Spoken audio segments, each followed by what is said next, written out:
A lot. What the heck is that, Jay? It's not a video. We're gonna start with her. All of you. You'll see that? Can everyone see the screen okay? Sort of kind of not really halfway.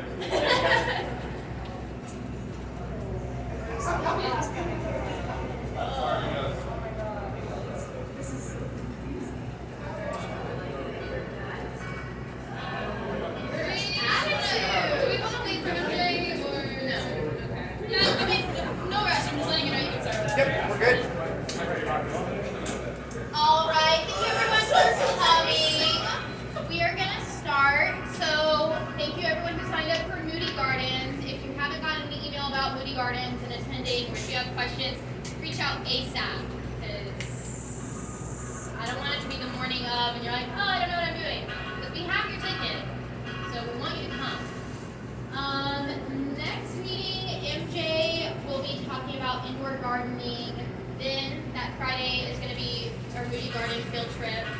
And then after that is our 7th meeting with Emergency, which is another guest speaker.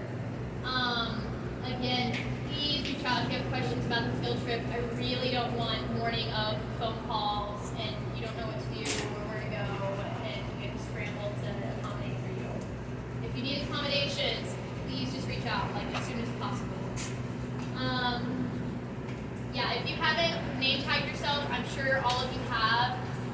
That is going to be your raffle entry for the end of today's meeting. So always do that. Please grab water. Please go inside if it's too hot. We have a guest speaker today. No, you don't have. He is a master arborist who's going to get. And afterward, we're going to be sowing prairie seeds around the greenhouse. Kind of spit it up around here. So without further ado, Hi. Yeah. All right, so master arborist, it's a weird, right? What is it? First of all, what's an arborist? I don't even know. That's essentially there's a group called International Society of Arboriculture. And they kind of set the standard for tree care and how to properly care for trees, how to properly plant trees. It even goes as far as to kind of standardizing expert witness litigation. You'll notice a lot of the trees on campus have tree tags. I do a lot of surveys where we keep track and monitor trees and things like that. And I've been in the tree care industry for about 20 years now. I started when I was 19, punk kid. I had no idea what I was getting into. I just said, hey, the guy's willing to pay me money to go outside and work outdoors and move limbs and stuff like that. I'm a dude, I love getting dirty and getting out and having fun. One day the guy decides, hey, you want to climb trees? I say, yeah, sure, put me up there. So I'm all excited, I'm just a punk kid. I get up in the tree and I held on for dear life. I was terrified. I sat there for about 30 minutes while the guy was coaxing me, telling me, hey, you can do this, it's just 5 cuts, you got this. And finally I got the job done, got down, and the adrenaline rush was so awesome. I just said, you know what, let's keep going. So learned how to climb more proficiently. I'll tell you a little bit about my background. So I started in November 2003, about 20 years ago, like I said. In 2008, first of all, the guy I worked with initially taught me all the ways to kill myself and the tree. And so I started doing some research, and I got this magazine. It was like a tree care supply. They sold a bunch of ropes and things like that. And they had little educational snippets right in the corner. And I'd start reading these, and I'm like, hey, that's kind of cool. Learn a little bit about trees. And I'm up in a tree one day, and the owner of the company was sitting there talking to the client. He said, trees have been here for millions of years. They'll be here millions of years after. Nothing we can do that'll help or harm them. I'm like, that's not right. So I fast forward a little bit. 2008, I worked for another board certified master arborist. By the way, BCMA is kind of the highest degree of education in the industry. There's a couple others that are comparable. Registered consulting arborist is another one. That deals more on like the official reporting, how to write proper arborist reports that stand up in court, things like that. I'm going to do that in February, so that'll make me about 1 out of 80 that hold those credentials in the United States, really globally. So anyways, I worked for a guy named Rick Zampino in 2008 to 2010. He actually fired me because I was bothering him too much asking questions. Really got me excited about the science behind trees. How do trees work? Why do they work? What are the benefits, etc. He actually had in his office, he had an entire wall that was all fungus that he collected from trees over the years. And he sat there, we'd play around with microscopes and things like that and look at them under a microscope. It's really fascinating to me. And of course, like I said, he fired me. Where are we going?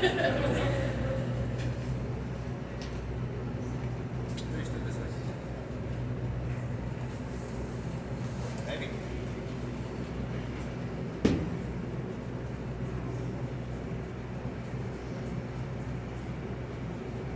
There we go.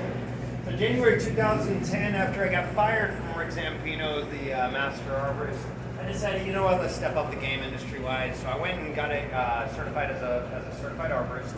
It's essentially you got to have 3 years in the industry to be able to prove yourself as a qualified professional. So I went and did that, and that really kind of set me apart in the industry. So I realized, hey, people are looking for true professionals that know what they're doing.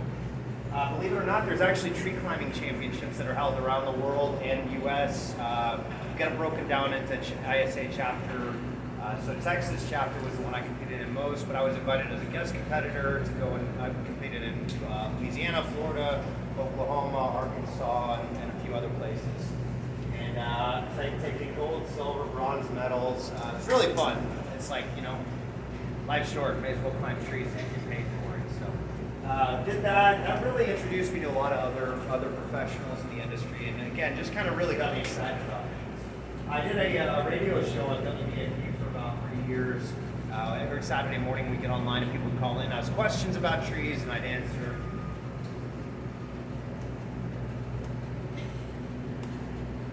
Love technology. There we go. I was actually hired by the University of Arkansas to preserve trees for the Garden Gardens treehouse. That was a really cool project for me. It was a $1.8 million treehouse. My job is to keep the trees that are holding the treehouse alive. Good luck, you know. You got cranes out there. We've got giant, you know, 18-wheeler drilling machines, things like that. Obviously, that's not good for tree roots. So my creative solution was we created a paper grid system that essentially disperses the weight of all the tires and all that, and we were able to preserve the roots, preserve the tree. They're still there today. That was back in 2016. A little bit more. So I had a company from 2006 to 2008. Again, I got tired of the guy that I was working for trying to kill all the trees. And so I decided to start my own company. 2008 happened. Y'all might not remember, but that was like everybody lost half their portfolio and I lost my whole business. It happens, and you know, it was a good learning lesson. And then I reopened my business again in 2010, 2017. My wife and I were having trouble because turns out entrepreneurship. By the way, who wants to be business owners when they grow up? Yeah, don't do it. It's not worth it. It's not worth it. If you do, make sure you know what you're getting into. It'll suck the life out of you. So I still do it, but we've rearranged things. So we sold our business. We wound up traveling across the U.S. Wound up in New Jersey, New York, all the way over to California, and a few places in between. Had a great time doing it. Rebuilt our marriage. I got some really cool experience actually. We used to, in New Jersey, we'd take like 130-foot pines and we'd use those to rig like a 24-inch live oak, which just look over to the right there, that's about 22 inches. So I get on a job site and the guy says, hey, you got all day to get this tree on the ground. And I said, well, what if we could get it done in 3 hours? And he said, that'd be awesome, but I don't know how. And so I said, well, give me a few minutes. And so I spent about an hour and a half rigging the tree up. I wound up cutting the whole base out of it and hanging the whole tree. It was we did the math, estimated about 11,000 pounds on rope. So I used to do cool stuff like that and play with the physics quite a bit. So I worked for a company called Arborist here in Houston. They're one of the highest, Brad, the owner, is a board certified master arborist as well. They're one of the top companies in the area, and I went in and actually became kind of the highest producing consulting arborist. It's whatever. Doesn't matter. It's just money, it's just trees. I've also contracted for multiple municipalities throughout the state of Texas and a little bit in Florida as well. Essentially setting up like tree protection ordinances, again, doing surveys for trees, things like that, and obviously a little production work here and there. And I came to Houston in 2020, actually. I had no intention of staying. My in-laws, y'all know where Bay Cliff is, over by League City. They lived in right by the bay and all that. And they were getting ready to move, and they're getting older. And we were in California at the time, and apparently being in California while the COVID's going on kind of sucks. So we were about ready to leave anyways. We get the call, and we decided to come in here. Well, it turns out Houston needs our help. Caroline and I were talking a little bit. We used to joke like 10 years ago about how bad Houston arboriculture is, which is kind of funny because y'all have really big, really cool trees, right? And so it's like, what is wrong? I actually called the chapter president one day, and I said, hey, what's up with y'all never doing conferences in Houston? He said, well, nobody shows up. So, well, yeah, not the first time. You got to build a culture. Like, you got to do repeating things, get people excited about this. And so I figured, like, hey, I'm in Houston. I don't know what I'm doing here, but let's do the same thing, which is why I'm talking to you guys. Trying to get you excited, because it turns out, like I said, trees are pretty cool. They're very, very important. We'll go over a little bit about that, but they're very important for the environment. They're very important for human psychology and health, believe it or not. And so, and from a city standpoint, they're actually really, really critical for infrastructure. A couple things. They're not just natural adornments. They're actually vital to the city's health and well-being. Improve air quality, reduce urban heat, enhance aesthetics, and provide habitats for wildlife, making them indispensable components of our urban landscape. This thing's going to work. I'll just go through a few of them real quick. Improved air quality. Who here knows trees and plants give off oxygen? We need that. Woo! All right, that's a good thing. They actually help us sequester carbon as well, filter out harmful pollutants, things like that. And obviously, in a big city like Houston, we can really use that. Temperature regulations. Who here knows it's cooler under the shade of a tree than it is out here in the greenhouse? Yeah. I'm telling you, they not only do they block the sun, obviously, that's a big thing, but they actually give off, they respirate constantly. So they're giving off air. So I'm standing in front of this nice, cool mister. I'm sorry you guys aren't too. That's a big part, is a little bit of extra moisture goes a long ways. Obviously, they're beautiful, right?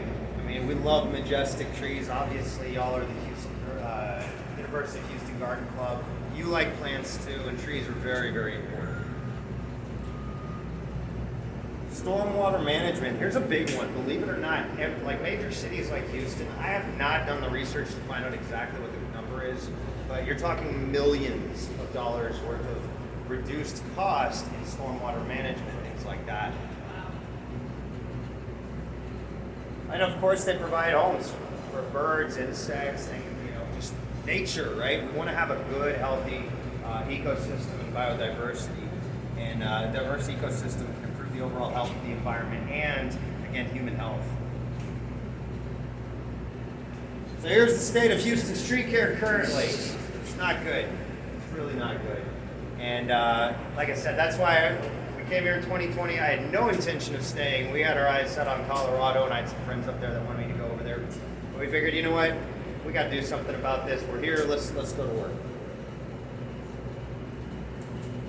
Here's a few things. Were y'all around for Harvey? Anybody here for Harvey? Yeah, that was messy. I was down in Rockport. We were pulling trees off of houses left and right. We pulled about 112 trees. Y'all got the water damage, and believe it or not, that actually has almost as much, little bit less impact as the actual wind damage did on the trees.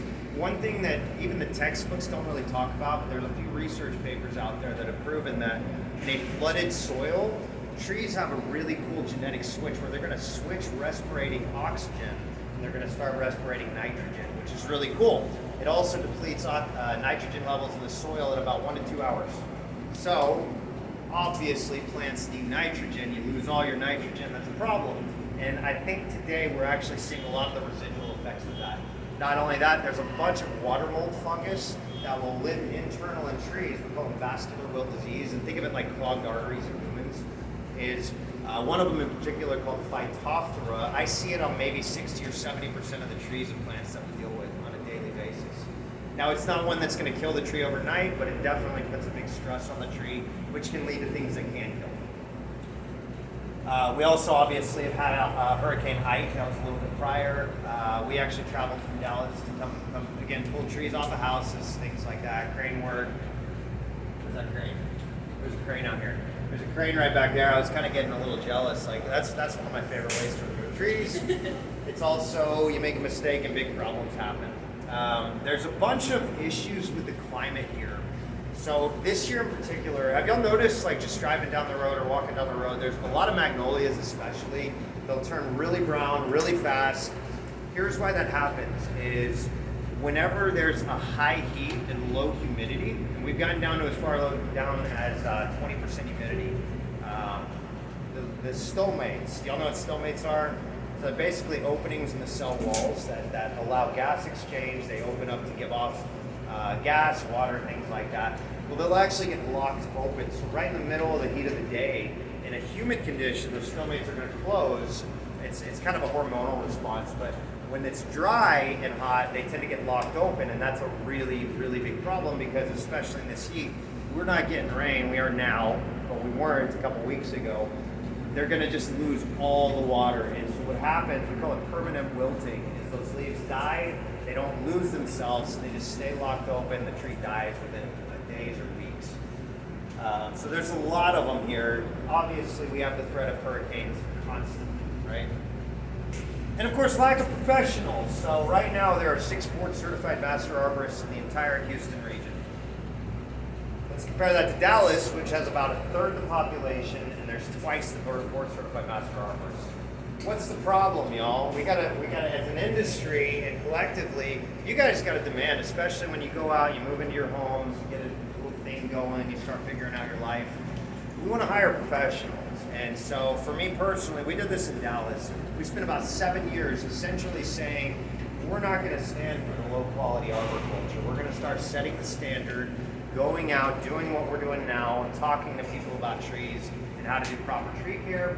So we did the same thing in Dallas. Like I said, it took about 7 years, but we really changed the culture. It's pretty exciting to watch it happen. We'd go out on the weekend and we do, so I told you I competed. We do like recreational tree climbs. We just like compete, find the biggest, baddest tree we can find and go raise it to the top. We set like bells out in it, so you gotta like move over here and hit a bell, and then move over here and hit a bell. It's pretty fun. And we get new guys in the industry come out there, and they have no idea what they're looking at. They're maybe 10 feet off the ground. They're terrified, and we get them up 70 or 80 feet up in the tree and be like, let's go. Come on, step up the game a little bit. So I'm kind of looking forward to that being here long term. Again, just kind of recreating the culture a little bit. Good news is Houston has a really, really cool variety of trees. There's really very few climates like it here, ecosystems like it here. We're kind of tropical and kind of not at the same time. We've got marshland, we've got plains, we've got a whole plethora of different areas and different ecosystems. And so that's really beneficial for forests and even, of course, urban forests. It gives the variety a lot better. Community involvement, believe it or not, there's a lot of organizations like you guys, a lot of like garden clubs, and there's the Texas Urban Forestry Council that's located here in Houston. So there's a bunch of different opportunities. The other thing is Houston's actually pretty committed. They're really stepping up their tree game a little bit.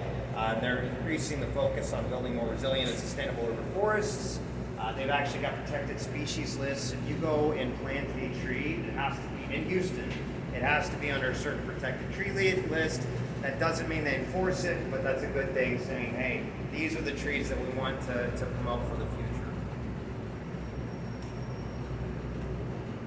There's actually a lot of efforts to preserve the urban forests, including tree planting programs. There's several of them all over the place. Regulations to protect existing trees we talked about, and of course public awareness campaigns.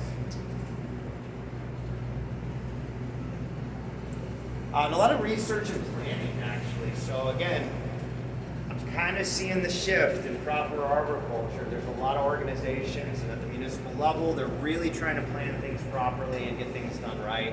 And so it's kind of exciting to see and be a part of that.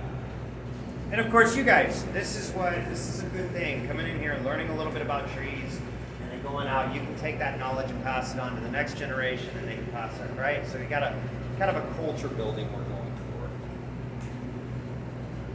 So there's tree protection ordinances. You actually have to have a tree removal permit to remove trees over a certain size. I believe it's 19 inches in Houston.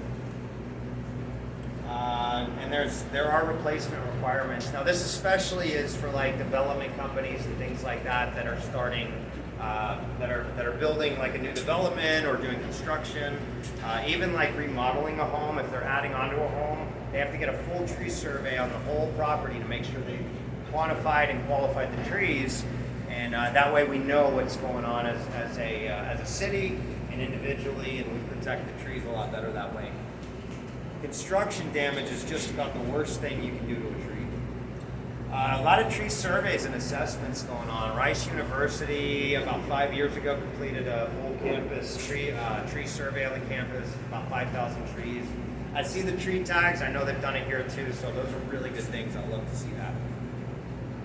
And tree mitigation, like I said, a lot of times there's, and League City is probably the best example of this that I know. They actually, if you cut down a tree, they charge you $250 per caliper inch. Do the math on that. That starts to get really expensive. And we had a company that came in and they started clear cutting a forest in League City, and they were given a bill for $180,000. Well, there goes your profit. It's not good. Protect the tree species, and like I said, they do enforce it. I've had a tree that was planted for a client. I did not plant it because I checked the policies and procedures before.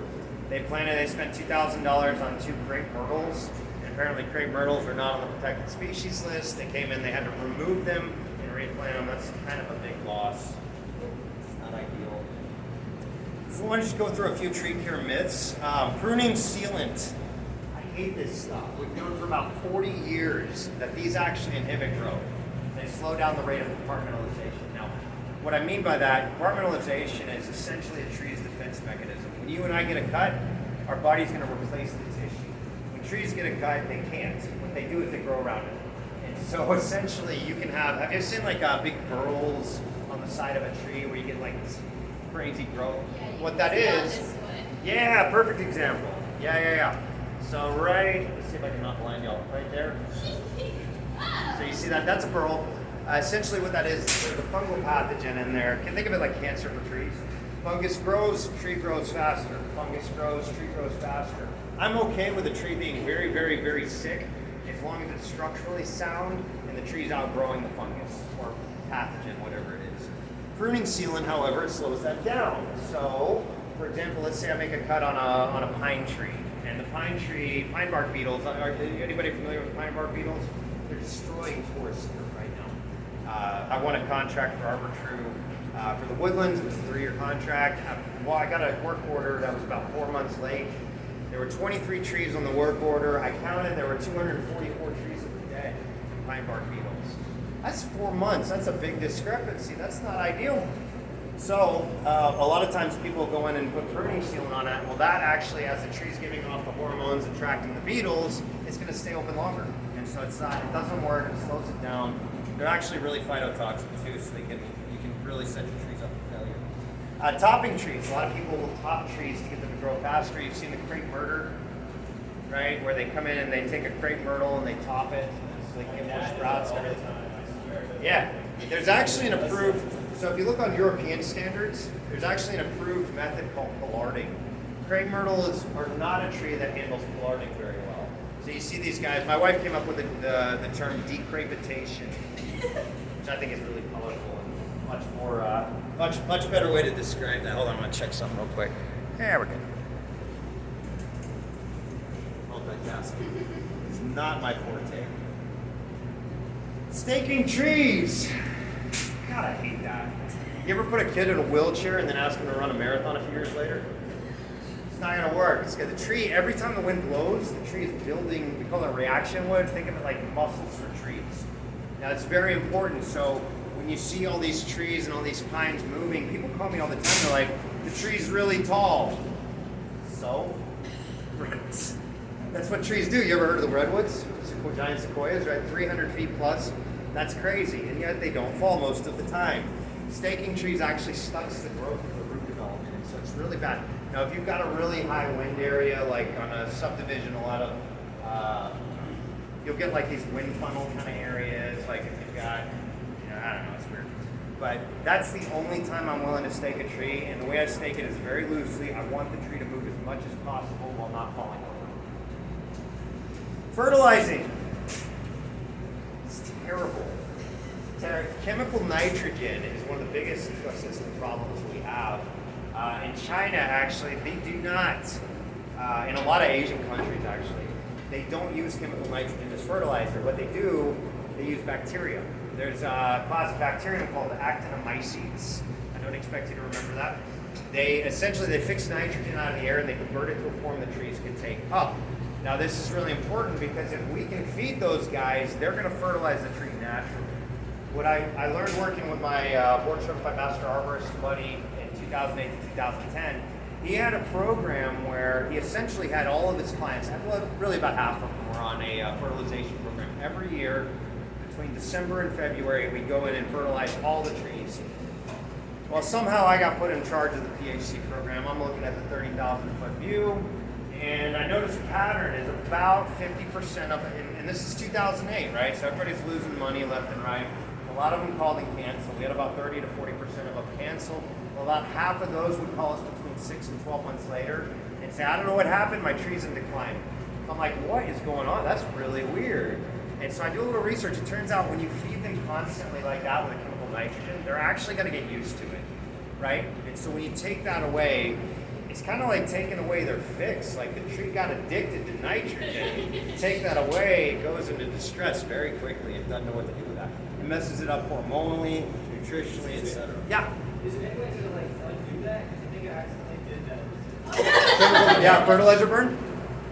Not chemical fertilizer. I had like coffee grounds. Yeah. Water mix. I just kept using it. Water mix. I'll give you a cool solution here in a little bit. We'll talk about humic acid and molasses.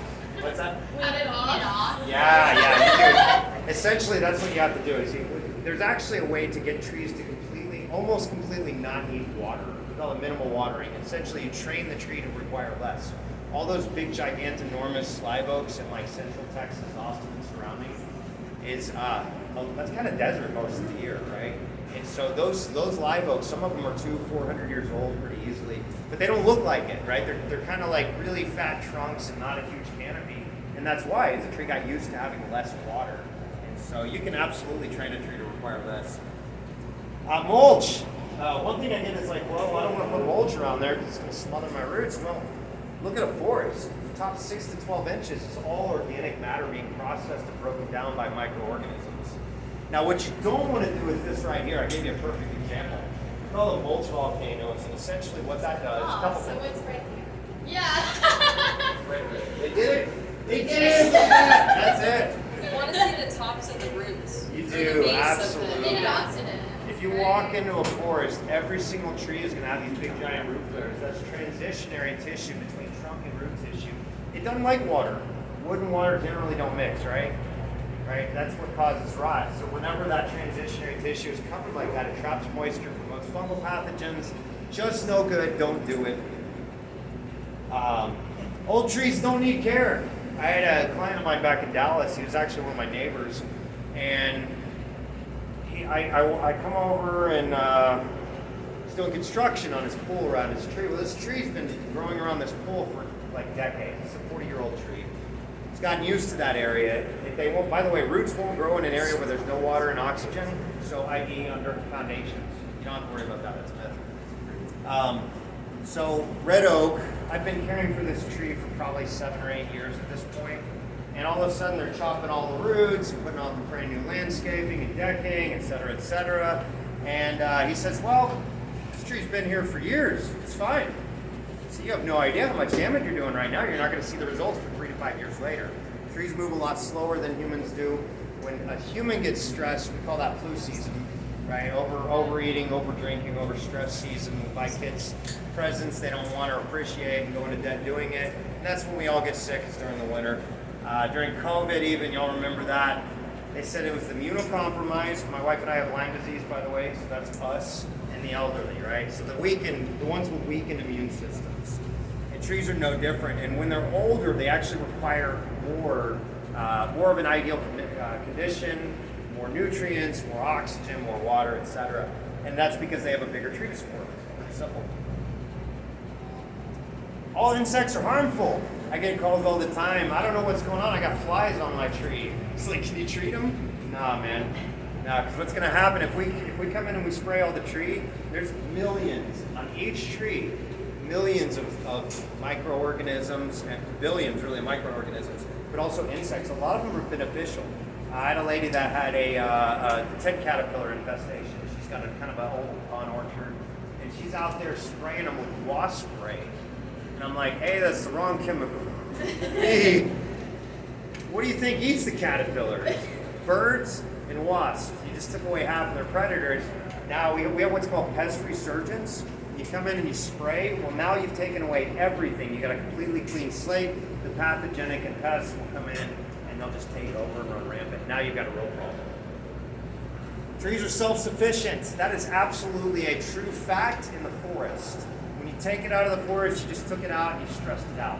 Put it in your front yard, it's got to compete with grass, gets overwatered, under-fertilized, or over-fertilized. You give it all the wrong conditions, and you stress it out. So it's absolutely a myth that trees don't need help.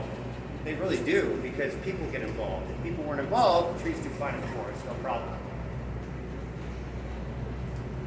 Microbes, believe it or not, are the key to a healthy tree.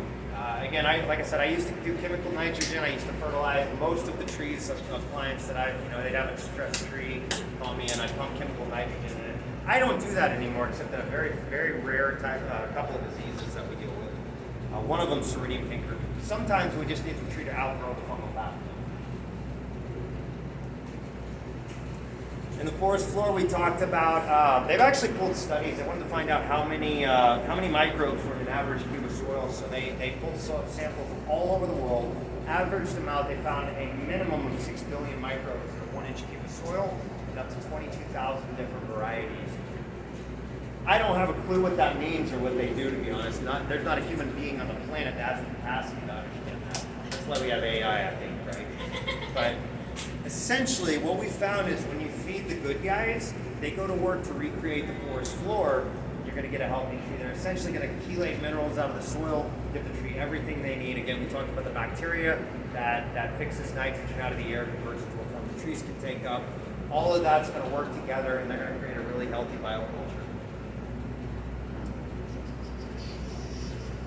Two, really, these are like, if you walk away with anything, this is really important. Two main things that I use to fertilize trees are actually humic acid and food grade molasses, preferably cooking molasses.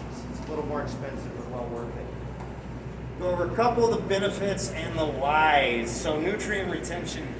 Humic acid has a high cation exchange capacity. All this clay soil that we have here in Houston, believe it or not, this is the deepest form of black clay on the planet. Geologists come from all over the world to study it. But if you're a tree, they hate it. And so it's really important to create a healthy environment. One of the things we factor in on soil is called cation exchange capacity. Essentially, that's the electromagnetic bond to various minerals, right? So essentially, think of it like a magnet sucking it in. If I were to pull a soil sample, this soil is going to have everything the tree needs, 100%. Almost across the board, there's a few exceptions. But essentially, what they're doing typically is it locks onto it like a magnet. And quite frankly, a lot of minerals tend to solidify in a clay soil or in a basic, on a pH scale soil. And so essentially, the nutrients may be there, but the tree can't get it. That's a problem.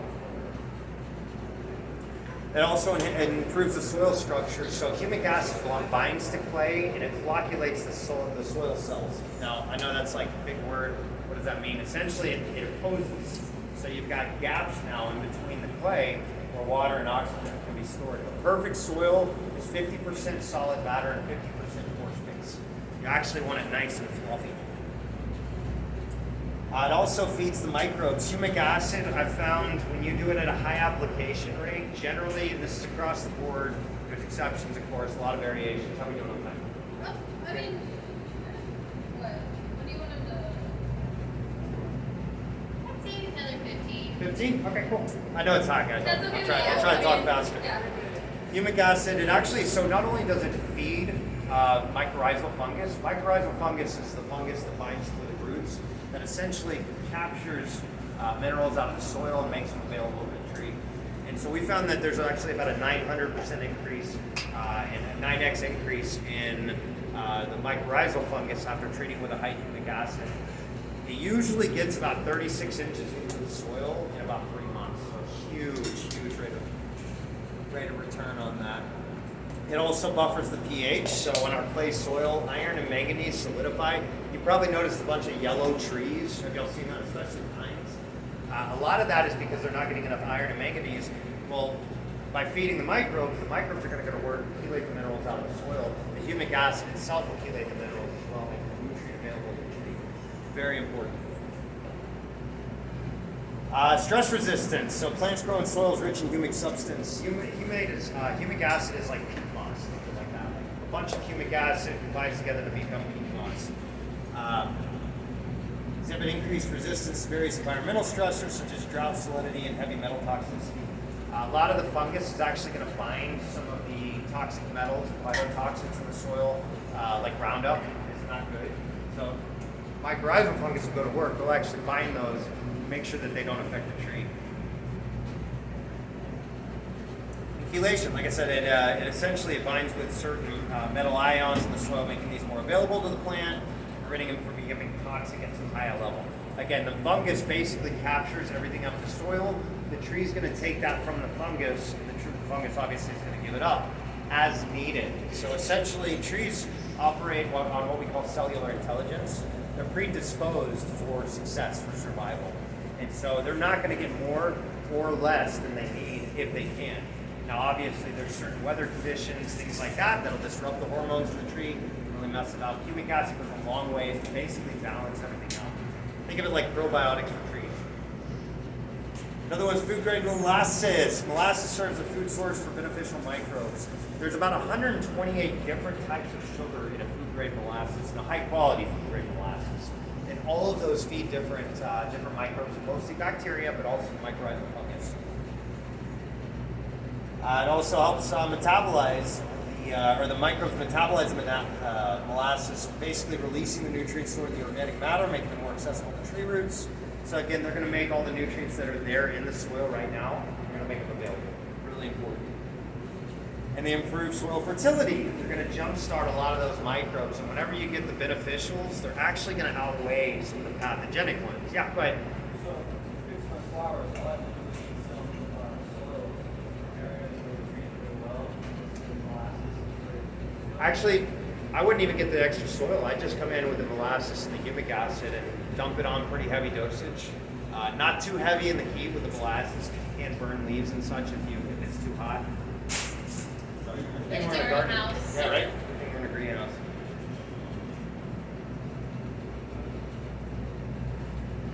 Alright, so it's also going to improve the root development. The increased microbial activity and nutrient availability is essentially it's going to cause the roots to grow at a faster rate, usually about 1.5 to 2 times the rate that they normally would. This is especially true in the winter, by the way. It's really important. Disease suppression. Again, the beneficials, actinomycetes, I mentioned that word earlier, is a class of bacterium. Every antibiotic you've ever taken was produced by bacteria, usually actinomycetes. They make about 1,000 or 2,000 different antibiotics. Some of them we can use, some of them we can't, but most of them are created by actinomycetes. And so those are actually the bacteria, or the bactericides that are produced by the bacteria. A lot of those act as fungicides too. So things like Phytophthora, the water mold fungus we talked about, that's actually the bacteria are gonna produce that. They're gonna kill and eat Phytophthora. So when we treat things like, if you've seen mushrooms at the base of a tree, we'll actually just hit them with high dose food-grade molasses, humic acid. We'll just feed the beneficials, they'll eat the fungus. Problem solved. And of course, it improves the soil structure. Again, the microbes, whenever they go to work, they're going to chelate minerals, they're going to restructure the clay, et cetera, et cetera. Yeah. They are preferably unused ones because a lot of times the water leaches out all the beneficial stuff in the coffee grounds. But also, Starbucks gives it away for free, so they're used stuff. A few ways you guys can get involved. First of all, doing exactly what you're doing, joining a school or community organization, environmental clubs. This is really important because you're learning things as you go. All of these things you'll be able to take in. obviously you all plan on probably owning a home, having a family, things like that one day. You're going to want to know this stuff, so it's important to get involved. Also, the more you get involved, the more attractive that's going to be to other people to get involved, so we can all learn. Yeah, so just attend all of our Keep meetings. showing up, y'all. Yeah. And all of our socials and our field trips. Yes. No, I think it's a good thing we all do it. There's actually a lot of tree planting events, things like Arbor Day, right? They'll go in and That's the plant. beginning of the year, right? It is. Yeah. So I wanted to do something for it, but Yeah, then that'd I be look cool. up all the. Okay, cool. Yeah, I was planning something. I don't know yet. That's a long way. Okay, yeah. We got a baby coming in like a couple weeks, so my mind's elsewhere. Educational workshops and programs. Texas A&M Forest Service and AgriLife Extension has loads of it's like free across the board. You can just go and sign up. They've got webinars going on every few days or so on average. There's plenty of resources out there. You want to make sure it's from a reputable source, so Google doesn't count. Do you do anything like that? Or? That's soon. Okay. Yeah, I'm working on that. Not quite yet, but yeah, eventually what I'll be doing is a lot of like webinars and things like that, and just like I said, I love that. And of course, volunteering with environmental organizations. There's loads of them around. Arbor Day, obviously, you guys do a lot of good and are learning and things like that. But there's all kinds of environmental organizations that constantly are out there promoting good practices, planting trees, etc. Tree care research projects. This is a fun one. I would be willing to bet money that there's some research on plants going on here, and I know for a fact they are at Rice. Another person. But there's all kinds of research programs. They love bringing students like you guys in, helping out with them. There's always stuff they need help with. So that's a good one to get involved with. Community cleanup efforts. Obviously, trash is not good for soil, for trees, for soil, etc. Especially oils, by the way. Oils and petroleum products are really, really bad for trees. Participate in Arbor Day celebrations. That's, like I said, it's an annual celebration. Usually they have lots of fun stuff to do with nothing else. Hang out with your friends and family. And of course, promote sustainable practices. I am not the hippie freak. I'm the hybrid guy. I like people better than I like trees, but also trees are really important for people. But it's one of those, like, just do your part, you know? Don't trash the planet. Like, why would you do that? There's no point. So I wanted to go over briefly, I know we're like, what, 5 minutes? 5 minutes to go. I wanted to go over briefly how to plant a tree, because this is one of those you'll probably all do at one point in your life. And there's a right way to do it and a bunch of wrong ways to do it. The American National Standards Institute just came out with, I think 2 years ago, they came out with new standards for how to plant a tree. I have yet to see a single company do it. I have yet to see a single nursery do it. They also came out with the new nursery standards. So first and foremost, you want to make a plan. Second, you want to really pick the tree is the main thing, but you want to prep it a little bit too. Obviously, install the tree, and then there's aftercare and watering, and like I said, feed the microbes. First and foremost, you want to make a plan. You want to think about this, because trees last for decades, right? We've got live oaks in the area that are 400 plus years old. I took care of one in Rockport that was 1,000 years old. They think. Nobody actually knows, right? Nobody was there. But we can measure them, we speculate and all that. We think it's about 1,000 years old. So trees last for the long haul. So you want to plan for the long haul, especially when planting around like a school or a house or something like that. If you plant it on a field, who cares? It's probably okay. If you plant it near your house and you've got a tree, if you plant it 10 feet away from your house and you've got a tree that has 120 foot spread like a live oak, that's a problem. Let's do math. We see all the time homeowners associations will come in, they'll require 4 trees to be planted in the front yard, and they got 30 feet of space in the front yard. It's like, let's do math. Fast forward 5 years at a foot of growth on each side each year. That doesn't work in like 3 years, y'all. And so we deal with HOAs a lot. You want to make sure you got the appropriate location, soil quality, sunlight, available space. These are all things you want to factor in. Functional things like building clearances, power lines. We'll see guys like municipalities come in and plant trees that get to 100 feet tall directly under a power line. And then you see they cut a nice big V shape in the middle of it, and now you've got a structurally compromised tree. It's probably going to fall in the street one day. Hopefully not hit a car passing by. Ensure the tree's going to have enough space to grow. Again, it's very important to consider these things. Mindful of nearby structures, fences, overhead power lines. You want to make sure it's a safe distance away. Obviously, it's not going to be perfect, right? Sometimes you have to have a tree here, and it's going to run into the building. Trees are trainable, that's the good news.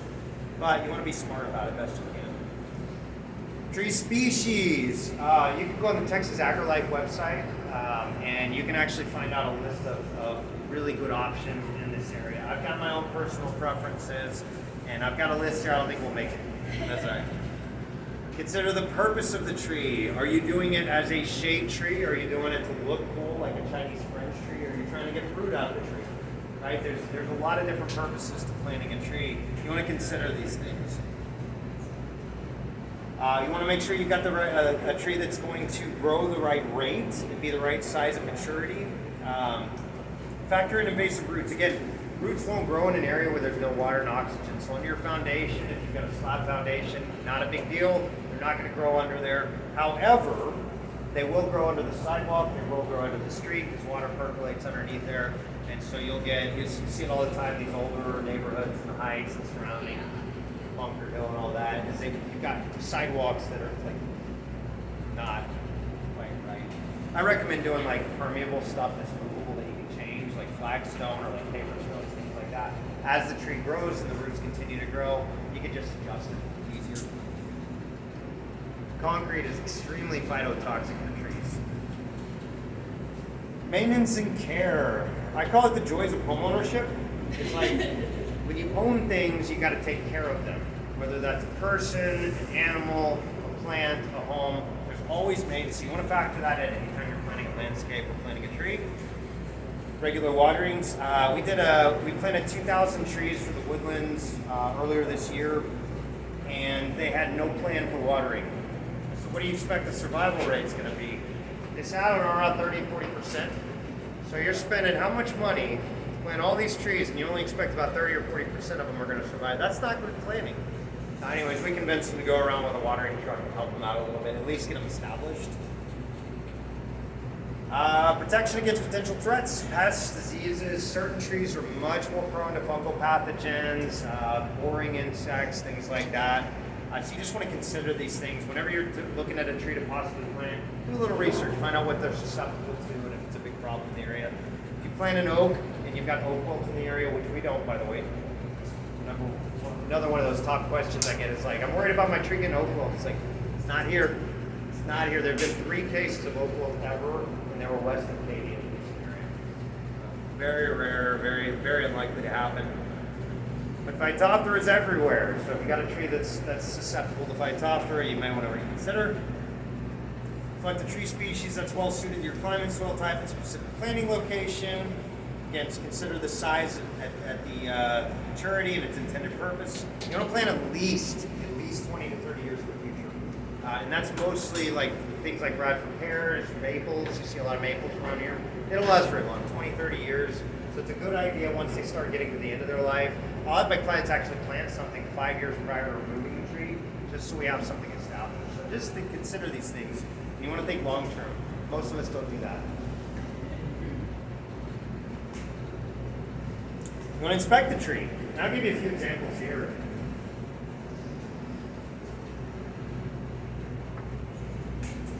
So a couple things you want to look for is actually the root flare. And I don't know if y'all can see this or not, but at the base here is the root flare. That's actually the graft point. And it keeps going down.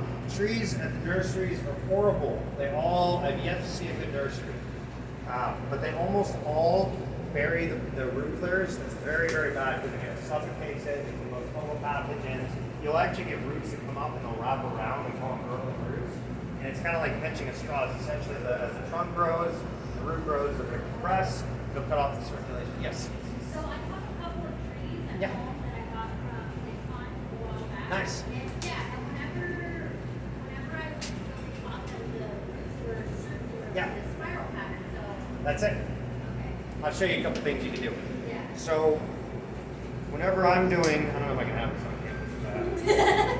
Whenever I'm planting a tree, I've actually had people, clients not screaming at me. I will take the knife and bury it about a quarter of the way into the root system, put all the roots on the outer edges, and spread them out, and they freak out. I'm like, no, I promise you, this is setting it up for success.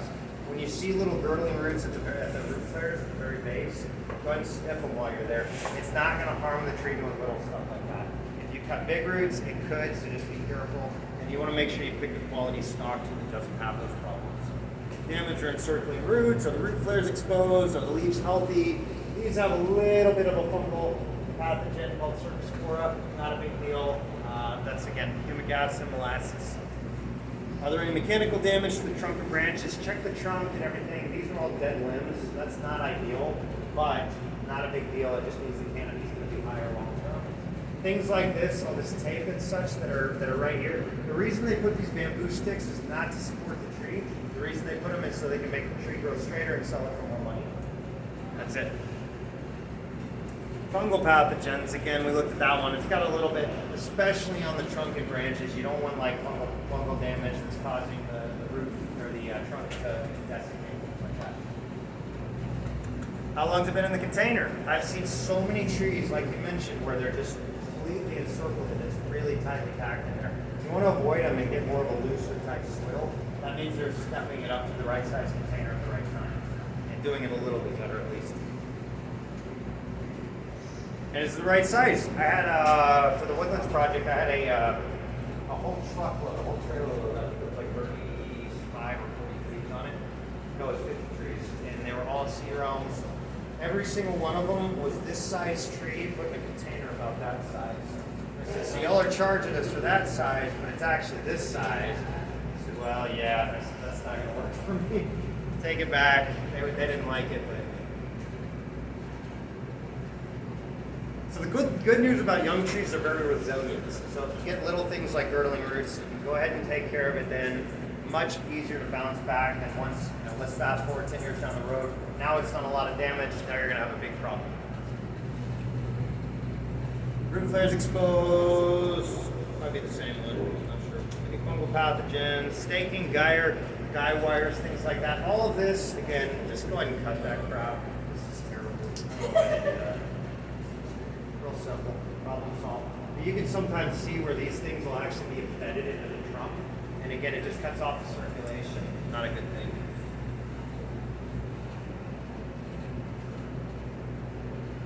And of course, installing the tree. So you want to, again, they updated the planting standards. All of them are designed to help just make things easier and make things go on. Whenever you plant, believe it or not, you want a hole that's about 2 to 3 times the diameter of this. And then you want to pull all that same dirt and pack it right back into the hole and make sure to chop it up with a lot of water. That way you don't have big air pockets that cause the tree to shift, things like that. You're going to break up the clay sides, so I'll take a shovel and I'll literally just draw lines in it. And then there's another cool technique called radial trenching where I'll actually take, and I'll do trenches about 8 inches to 10 inches deep, radiating away from the planting site, and I'll backfill with compost. I don't normally like amending root systems whenever you plant a new tree. But I will do that because what that does is, A, it adds more oxygen to water, especially beneficial in this clay soil, but it also allows the tree roots a clear path to grow. That just gets it going in the right direction. Radial trenching is for winners. I always use like a finer compost, almost like a dirt. You want it broken down quite a bit because otherwise, again, you'll get fungal pathogens from a lot of mulch companies. They'll take all the tree. It's like tree guys out there. My competition. Listen. Oh yeah, compost. So when you go to like Living Earth, right? I'm not trying to name names too much, but what they do, all the tree guys in town take their dead, diseased, and dying trees, and they'll come there, they'll chop it up, sell it right back to you as mulch. They won't compost it, promote the beneficials. They'll just send it right out there, and now you've got armillaria or Ganoderma on your tree. A few years later, we get the call. Now you got a problem.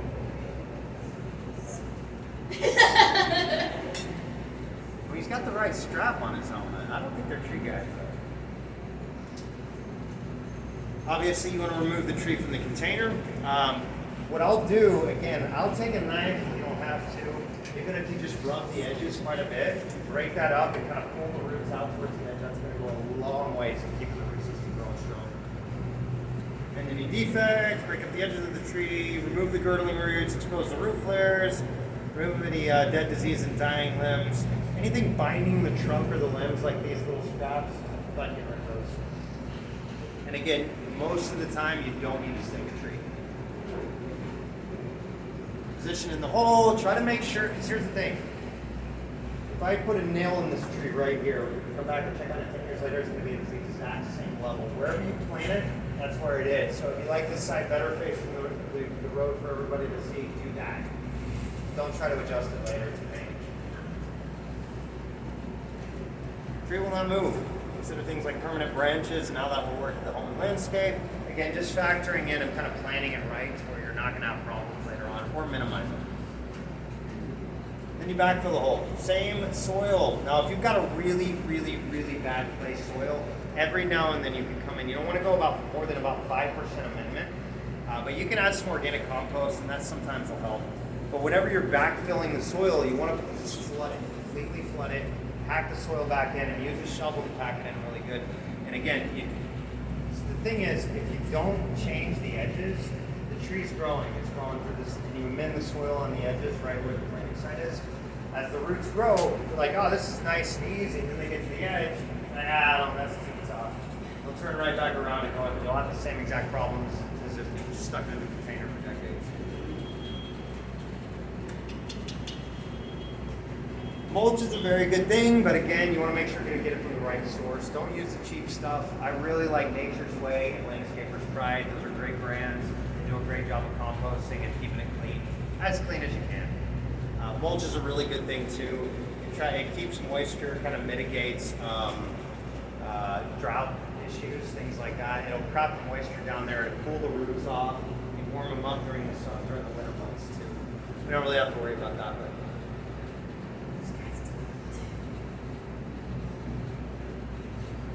Oh, a colorized mulch. Just like the black and the red mulch and stuff like that. That is the worst stuff on the planet.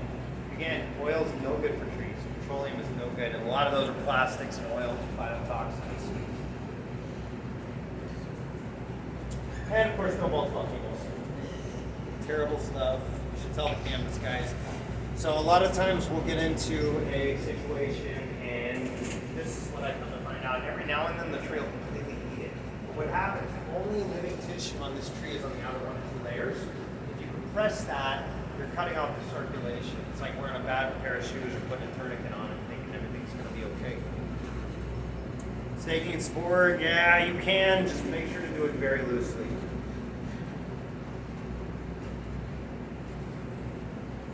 These watering bags are really, really a bad thing. Whenever you're watering, you actually want to water it towards the outside, because roots are, again, they're genetically predisposed to a certain thing, cellular intelligence.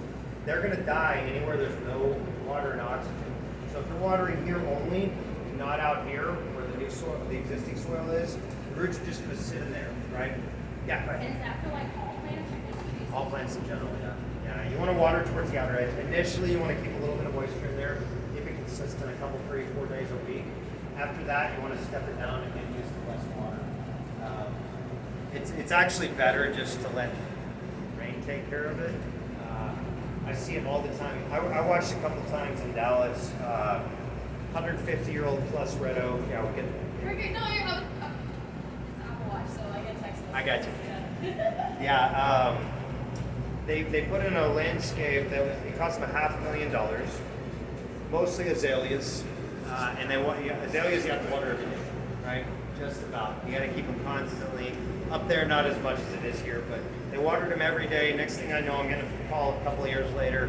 They got fungal pathogens. Their tree's condemned now, and it's got to come down. They killed their 150-year-old tree to preserve their azaleas. That's cool. Where are your priorities, guys?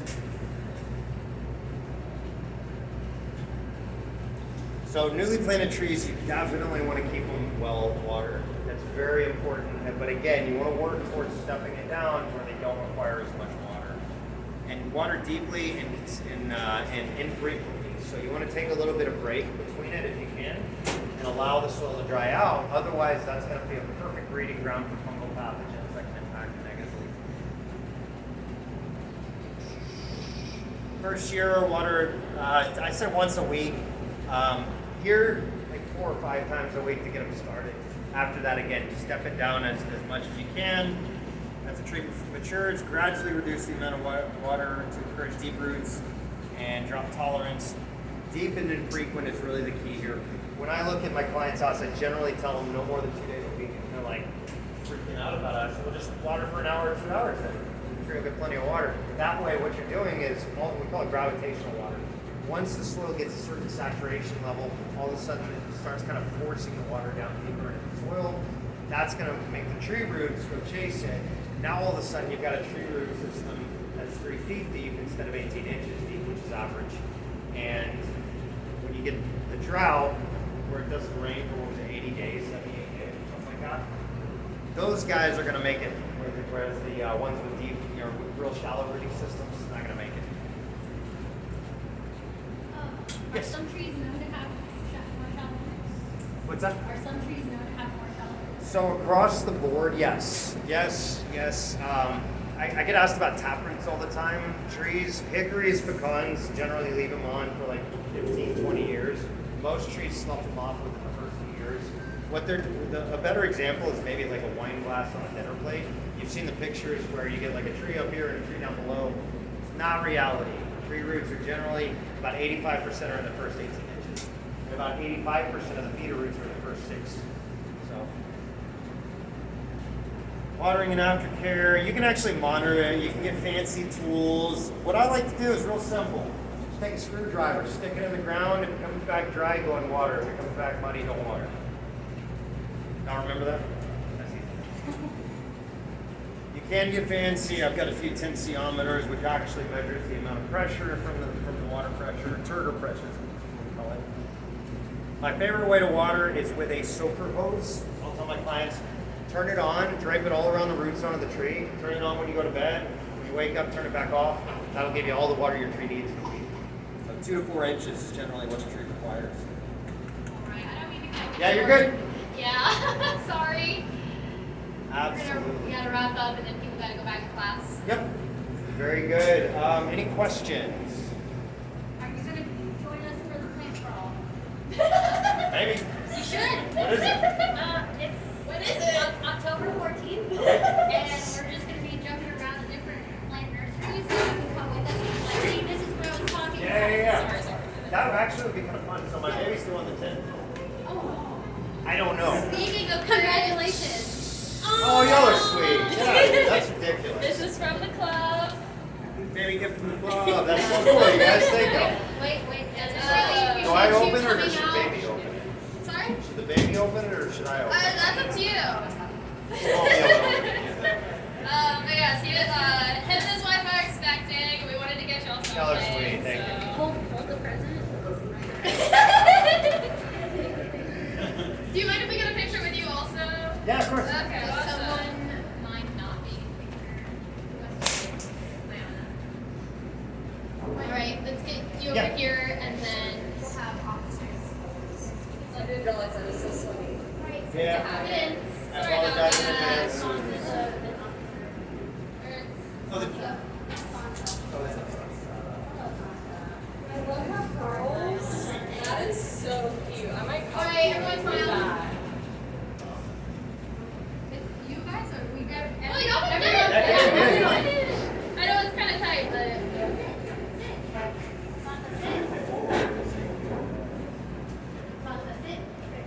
Ready? 3, 2, 1. I'll take one more. 3, 2, 1. Sweet. Yay! Do you have the? Okay, and then we have the raffle Open the tree here. guys. Do you want we give out like a free gift, a full name? And a tree. Yeah. Can we do Yeah, we're two? doing 2. We're But gonna should raffle the tree first. Yeah, but should we like ask like some people can't take it? Do we store it here? Yeah, for sure. That's what. All right. We're making 2 names, guys.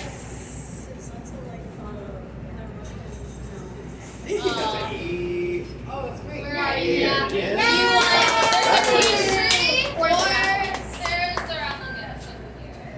But it's me, there's a flower vase, and then the. Alright, word. Okay. This one's for the trees. All Yeah. right.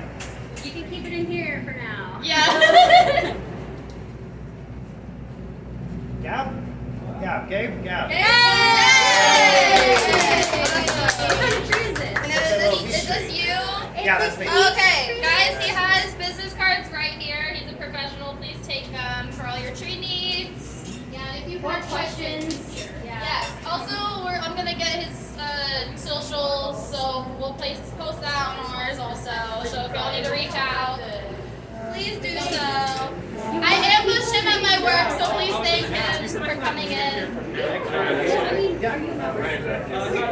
I like it, man. That's a great name. I'm in a warehouse. No, there's actually the second time I'm really sure how to feel on it. Yeah. So, around the guy.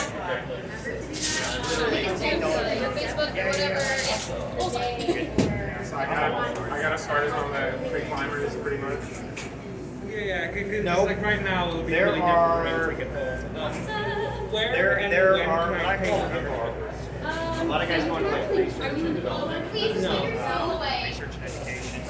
There's actually a whole class. So I am in February, I'm going to get a yeah, so just take a picture of the link for now. Okay, so if you go through your PhD and all that, you automatically qualify to become a essentially what that is, I do this already. I already do this kind of work. Essentially, like consulting. And so we've got a machine called we've got a machine called and essentially it's to use sound waves to map so we get called in on I want to know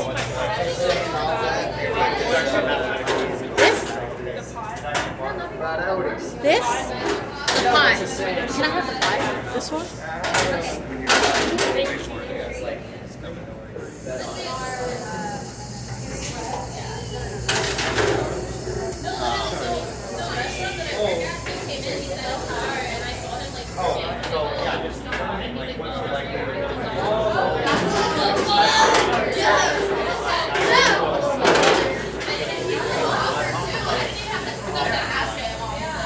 there's a lot of like arborists that go out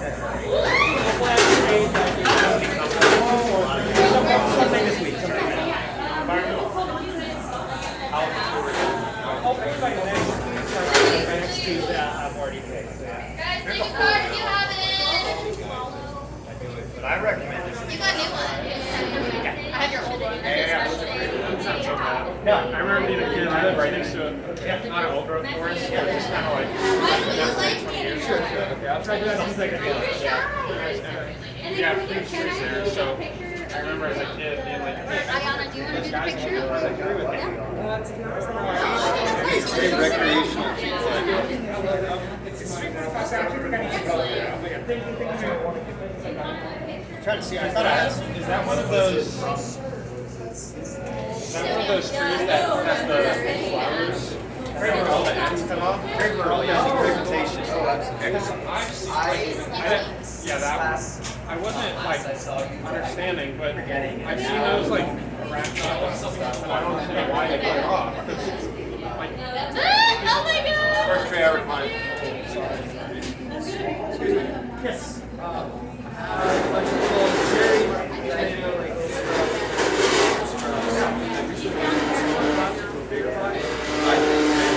They're just the sprouts. I had like 20 bigger pot.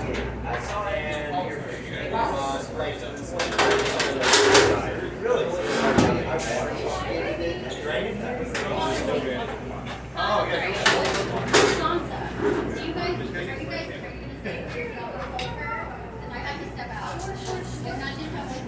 Yeah, trying to get microbes, it does look like more fury in there.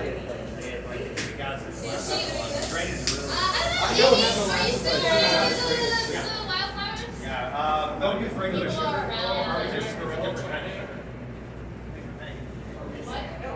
Yeah, you don't want to use regular sugar. The last stop. And you can use like microlight, you know, microlight. They're made right here in Houston. That's really all the best. If you'll be informed today. They got a glass. It's not cheap. It's like 30, 40 bucks. It goes a long way. Yeah, don't use like regular sugar. Next time. Sorry. I'm having a lot of trouble finding the right entry into that kind of like consulting, especially. Yes. My backpack's open. They want Can I season close it for you? growth. Yeah, they want season Can growth. I close your backpack? Yeah, sorry. Okay. I know. I just didn't want you like walking in and using stuff. Yeah, Everyone's so the hot, best though. way is to get it just like out and just bust on. Wait, we Part got in such this a weird time. Like the sun would because come I've had experience I know. That was I feel it. Like, on the actual yeah, it was so like I've been in the field of like underneath the trees and a lot of that down. And fruit does not crazy over power lines. There's not a lot that I haven't seen. So that gives me kind of a tactical to look at things from a whole perspective. Consulting side, you know, yeah, I'd recommend it. It's hard work. It'll beat you down very out. Especially during the summer when I'm Summer is brutal. Coconut water. Best thing coconut water. There's a few good companies around. yeah, I use this tool and I use the People open their backyards.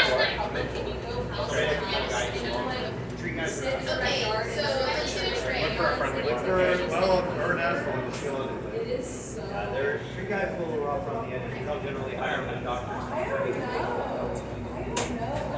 Yeah, we need like that. trays, we need to put soil in trays.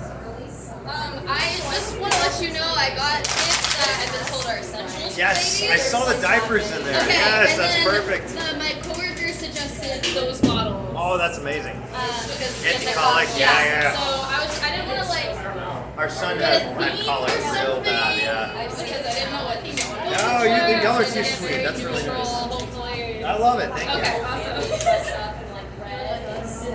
I'm in the aisle and I'm freaking out. I'm like, What do I do with all this? Different options and like, so I'm probably sure those diapers will last a day, but Yeah, right. At least you have. That's about right. Yeah, you know how it works. You know how it works. Yeah, it's like they don't tell you about all those opinions, but man, babies are not cheap.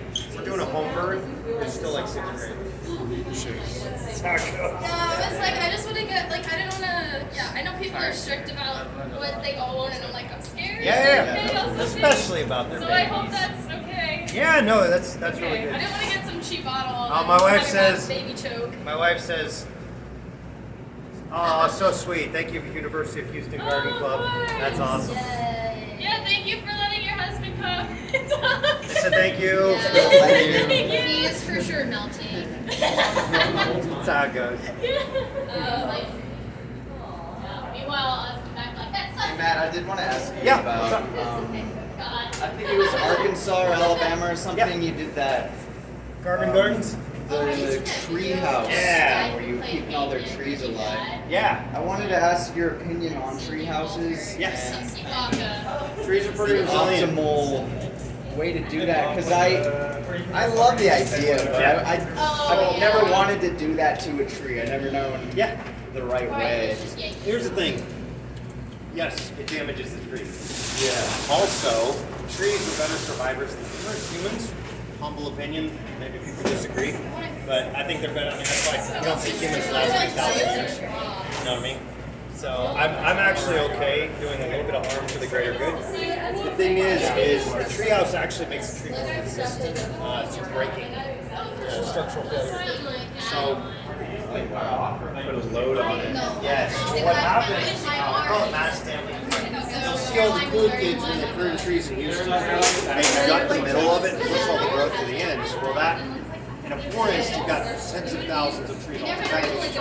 Out here individually, like in somebody's front yard, they don't do that, right? So what happens is the interior growth becomes the kind of the buffer zone. So they'll call it hurricane pruning. They'll knock on your door and be like, "Hey, I'll put you tree for $100 or whatever," and they'll say, "You got a hurricane prune it." And what they mean by that is you just scrape all the stuff out of there. The problem is now the end starts moving like a web. All that wind that would have been buffered and slowed down in the middle here, all of a sudden it's hitting the end where all the leverage and the wind through is full force. So what happens, the end starts acting like a web, and that's where you get dynamic forces, tree breaks, we get the call. I don't know what happened. Well, that guy you hired that was so cheap and was such a great deal, that's what happened. Like, yeah, more pruning. The other thing too is deciduous trees, the tension this side is the is actually the, so like on the top side, it's holding side, to or if the put tree's down landing fresh on the soil back and side, then sow the seeds. that holds about 85% of the strength. I know, So that's what I'm when you saying. prune in the middle, remove all that stuff, and all of a sudden decay enters, Alright, another they do a trick. more pruning job around If you do here. this, That's how they do it. And all of a sudden you get a tree break and come crashing down on the house and destroy things. No. Huh. But I've then seen the that. I've tree never known house- what I was looking at. The treehouse actually blocks the wind from getting out to the end. So I did have a tornado. I used to build treehouses. I want to see. Uh-huh. What's the tree guy do when he grows up, you know? So I, would you do me a favor, give me that at salt thing's good. the one, like it was like 2 days next to us, but right? I would. Oh, that's good. Appreciate it. Anyways, we have So the treehouse acts the as guest that speaker for internal next bubble. semester. It actually makes the tree stronger. Yeah. There's a few guys that have done some research.